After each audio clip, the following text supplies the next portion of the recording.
petit raisonnement scientifique.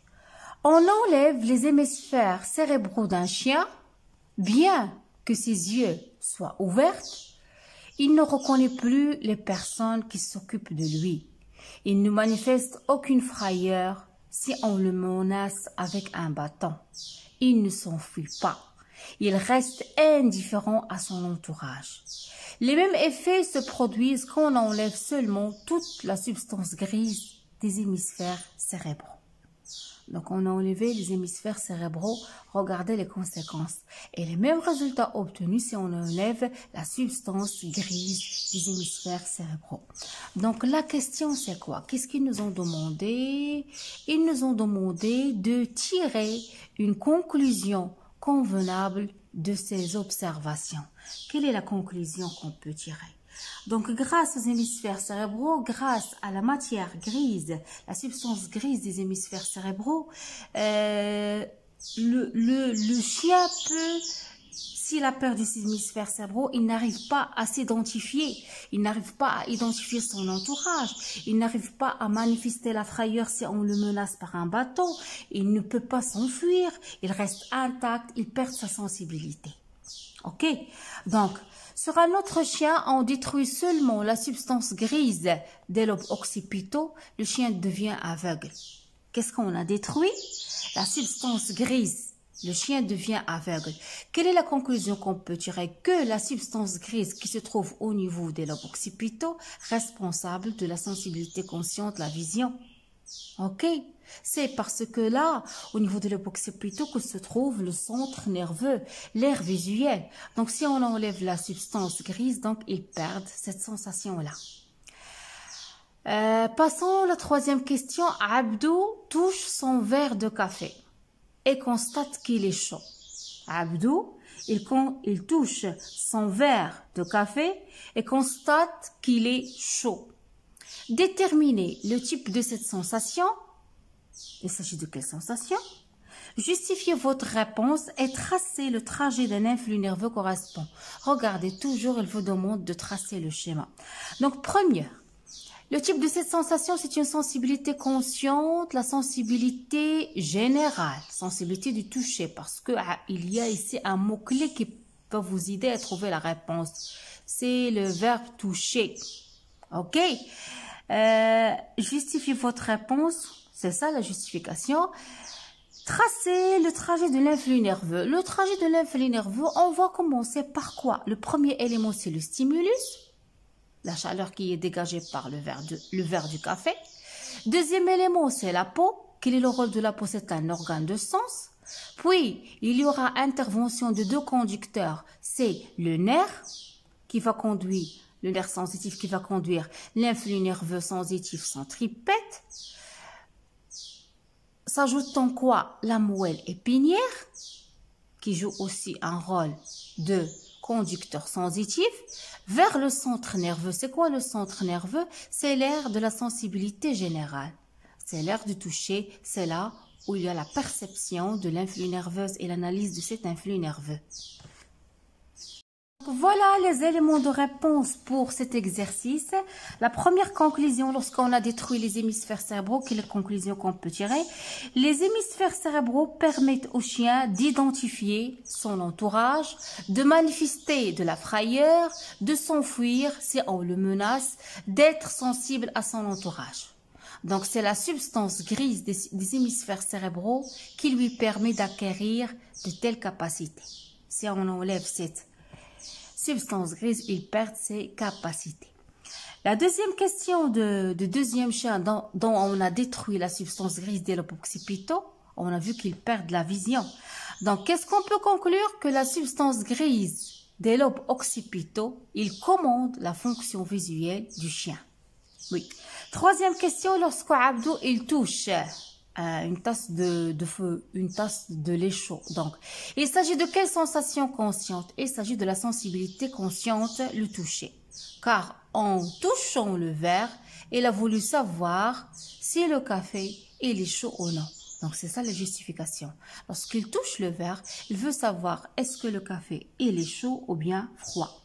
Le trajet de l'influx nerveux, Donc là, ils ont oublié de mettre, il faut mettre le stimulus, s'il vous plaît. Le stimulus, l'excitant, suivi de la peau de la main. Qu'est-ce qu'elle représente, la peau? N'oubliez pas le rôle, s'il vous plaît. La peau. Vous allez mettre au-dessus de la peau, c'est l'organe de sens. Le nerf de bras, c'est le conducteur sensitif. La moelle épinière, c'est conducteur sensitif. Qu'est-ce qu'elle conduit? Elle conduit l'influx nerveux sensitif centripète vers l'aire sensorielle qui est le cerveau, qui constitue le centre nerveux de la sensibilité générale. Toujours, mes chers élèves, la correction d'un extrait d'examen régional de la région de Casablanca. La partie maintenant, on va attaquer la partie raisonnement scientifique. Donc, je vais vous lire l'exercice. Pour comprendre les mécanismes de défense de l'organisme contre les cellules cancéreuses, donc voilà un mot-clé, les cellules cancéreuses, on présente les données expérimentales suivantes. Après injection des cellules cancéreuses à une souris A normale, donc on a pris une souris A normale, on lui a injecté des cellules cancéreuses. Au bout de 2 semaines, on prélève une quantité de sang sérum, le deuxième mot-clé.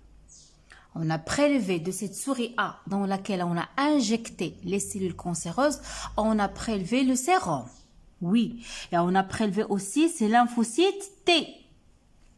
C'est ça la méthode que vous devez utiliser lorsque vous lisez votre extrait d'examen régional, ok?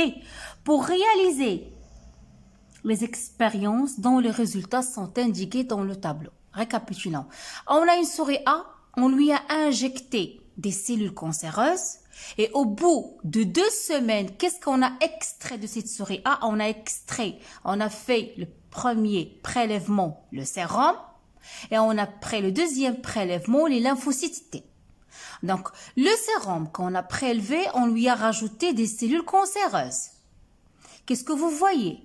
Multiplication des cellules cancéreuses.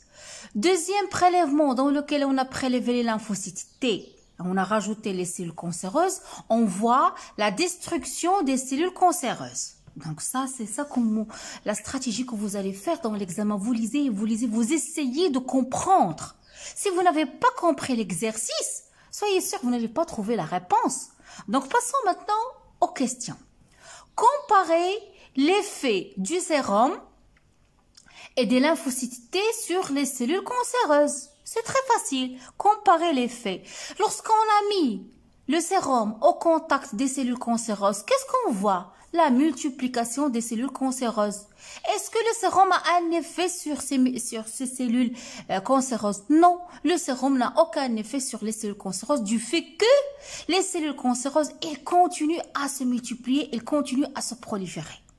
Tandis que lorsqu'on a ajouté aux cellules cancéreuses les lymphocytes T, quel est l'effet des lymphocytes T? Regardez, ils conduisent à quoi les lymphocytes T? Quel est le résultat qu'on a obtenu? Oui, la destruction des cellules cancéreuses.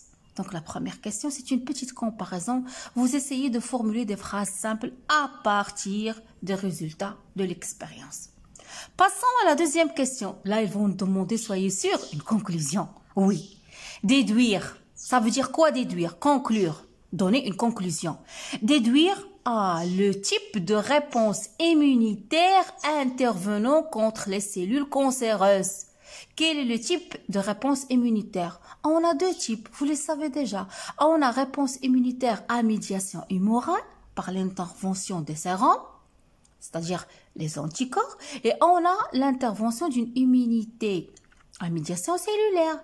Donc ici, quel est le type de réponse immunitaire qui intervient contre les cellules? Vu qu'on a utilisé des lymphocytes T, vu que les lymphocytes T, ils ont conduit à la destruction des cellules cancéreuses, automatiquement, c'est la réponse immunitaire spécifique adaptative à médiation cellulaire.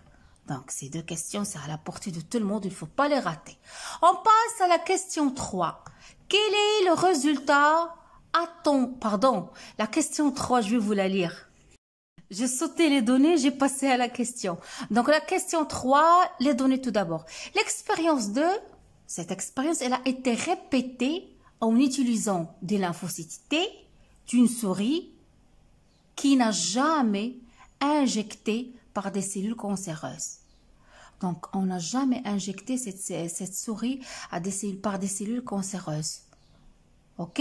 Quel est le résultat attendu? Justifiez votre réponse. Donc, il n'a pas été sensibilisé, cette souris. Donc, qu'est-ce qu'on va attendre? Qu'est-ce que vous allez avoir? Oui, la multiplication des cellules cancéreuses. Vu que cette souris n'a pas été sensibilisée par les cellules lymphocytes T au début. Donc, automatiquement, il y aura multiplication des cellules cancéreuses. Voilà les éléments de réponse, donc regardez avec moi. Les lymphocytes T ont la capacité de détruire les cellules cancéreuses alors que le sérum n'a aucun effet sur des cellules qui ont été multipliées. On a vu ça. Deuxièmement, c'est la réponse immunitaire à médiation cellulaire. Le résultat attendu, c'est la multiplication des cellules cancéreuses. Pourquoi la justification? Parce que les lymphocytes T utilisés cette fois ne sont pas sensibilisés par les cellules cancéreuses. Au début, comme on a déjà fait. Donc, mon l'examen régional de la région de Casa touche à sa fin. J'espère que j'ai pu vous aider, mes chers étudiants, que vous n'aurez pas, Inch'Allah, de problèmes. Donc, travaillez bien. Si vous en avez encore des problèmes, vous pouvez me contacter sur notre groupe en WhatsApp. Ou bien vous me laissez des commentaires en YouTube. Donc, je vous adore, je vous aime. À bientôt. Abonnez-vous à ma chaîne. Au revoir.